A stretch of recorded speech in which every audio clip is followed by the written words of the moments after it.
రాముడు బలిచక్రవర్తిని భిక్ష కోసం సంప్రదించాడు. తాను ఇచ్చిన వరాన్ని నెరవేర్చడానికి విష్ణువు బలిచక్రవర్తి 3 అడుగులు అందజేశాడు. విష్ణువు తన దివ్య రూపంలో విశ్వ నిష్పత్తులకు పెరిగి మొత్తం విశ్వాన్ని 2 అడుగులు మోపి భీకర యోధుడైన ఋషిగా గొడ్డలిని పరశు అనే గొడ్డలిని పట్టుకొని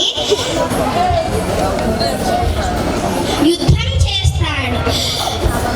ధర్మాన్ని కాపాడడానికి, ధర్మాన్ని పునరుద్ధరించడానికి మహావిష్ణువు 7వ అవతారం రామావతారం. విష్ణువుకు ఈ రామావతారం అత్యంత ప్రీతికరమైన మరియు గౌరవనీయమైన అవతారం. రాముడు అయోధ్య యొక్క సద్గుణ మరియు తెలివైన యువరాజుగా కనిపిస్తారు. గల భక్తుడు హనుమంతుడు చెడుపై మంచి కోసం రామావతారాన్ని మహావిష్ణువు ఎత్తారు. దశావతారాల్లో విష్ణువు 8వ అవతారం శ్రీకృష్ణావతారం.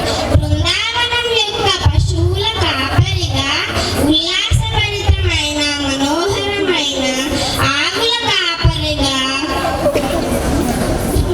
ఆహ్లాదకరమైన చిత్రణ కృష్ణునిది. కేవలం అన్నదమ్ముల అనురాగానికి సంబంధించినది మాత్రమే. బలరాముడు ముక్కోటి దేవతలలో ఒకరిగా ప్రత్యేకించి పూజిస్తారు. బలరాముని ఆయుధం నాగలి.